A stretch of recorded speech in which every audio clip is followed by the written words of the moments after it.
Come to me, all who labor and are heavy burdened. I will give you rest. Take my yoke upon you and learn from me, for I am gentle and lowly in heart, and you will find rest for your souls. For my yoke is easy and my burden is light. I have used this scripture before, and certainly I will use it again. I think as we go through COVID-19, this scripture means so incredibly much to me.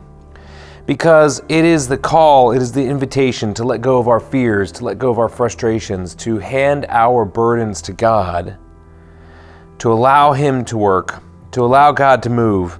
And God is gentle, God is humble, and we find rest.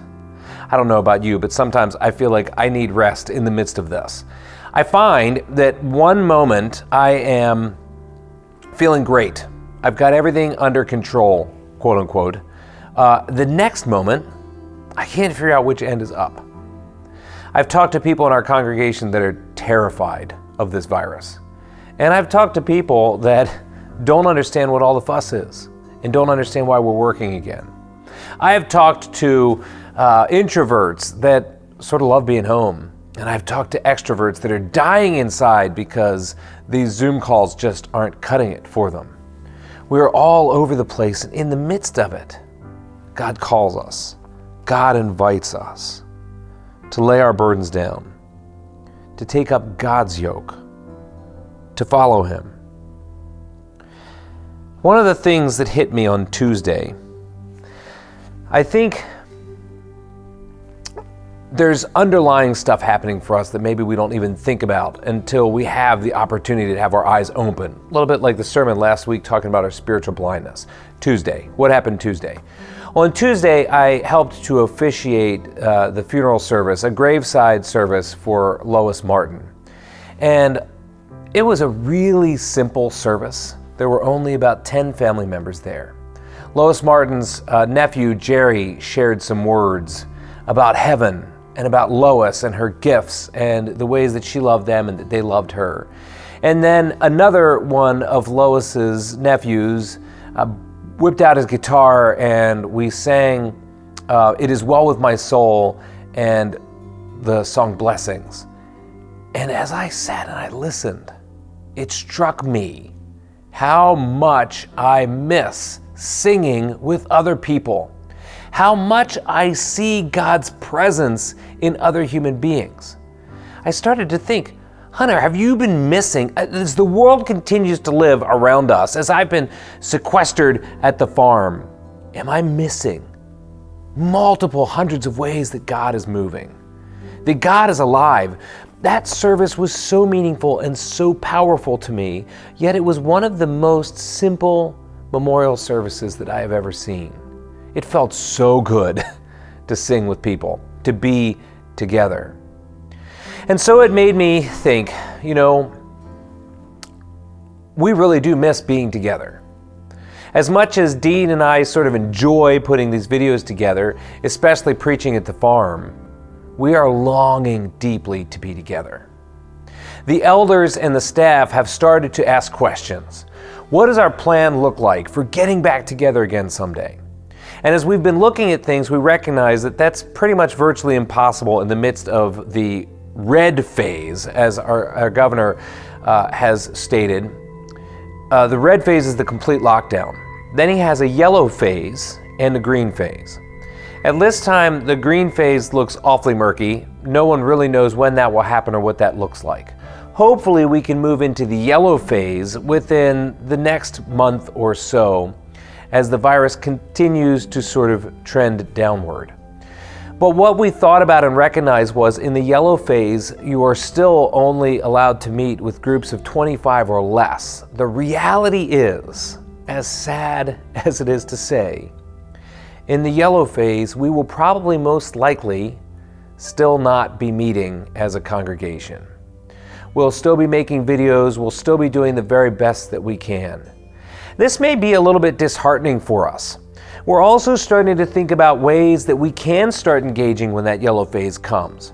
Could we put together geographical or Sunday school-based groups of people, 10 to 15, to meet, to pray together, to wrestle with questions about the sermon? Hopefully you'll hear more information about that coming up in the future.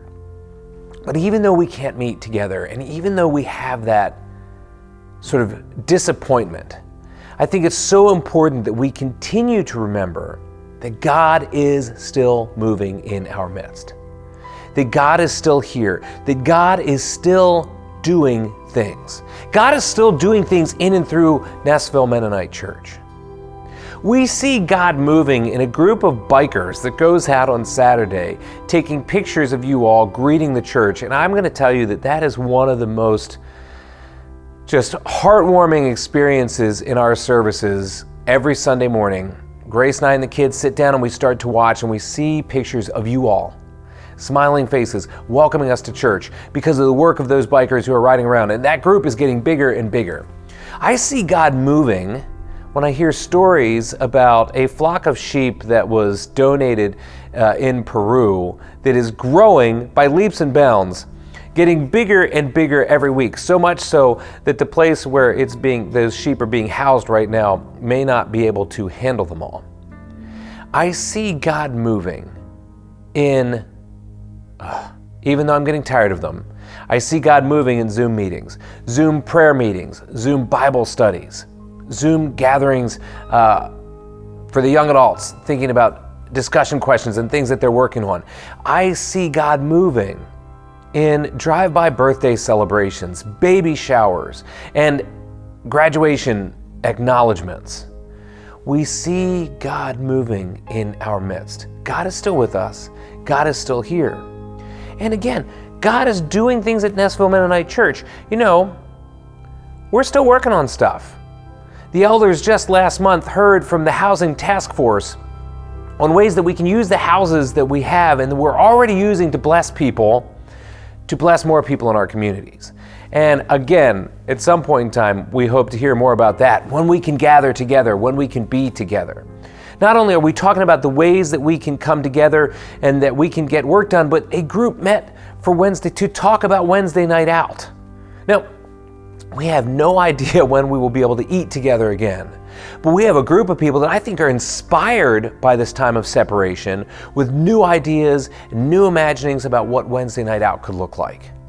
And there is a fund to renovate the kitchen that was started, I believe, maybe over 10 years ago, that's been growing and that's been developing, and people are talking about wrestling with the idea of renovating our kitchen space, one of the spaces that we use in this church all of the time. There are things that are still happening. The elders and the staff are wrestling with vision. What are new ministries that we should be thinking about as our church? Again, COVID-19 makes this a little bit difficult, not even knowing when we're going to get together again. It's hard to talk about what hospitality might look like or what we should be developing as far as programs. But, you know, we believe that God is still moving. And we believe that these discernment processes need to keep moving. We need plans for the future. There's also a small group of people that have been looking into what are things that we can do to be the hands and feet of Jesus. And they've talked to some groups that are feeding hungry children in Mannheim Township. And you might be hearing more about that, how we could support those places or support those things and do those help to be the hands and feet of Jesus by feeding people in our community. There is a lot going on. And finally, one of the things that amazed me that I heard this past week, people are watching our service from upstate northern Pennsylvania. People are watching our service in Florida. People are even watching our service in Puerto Rico. We are growing.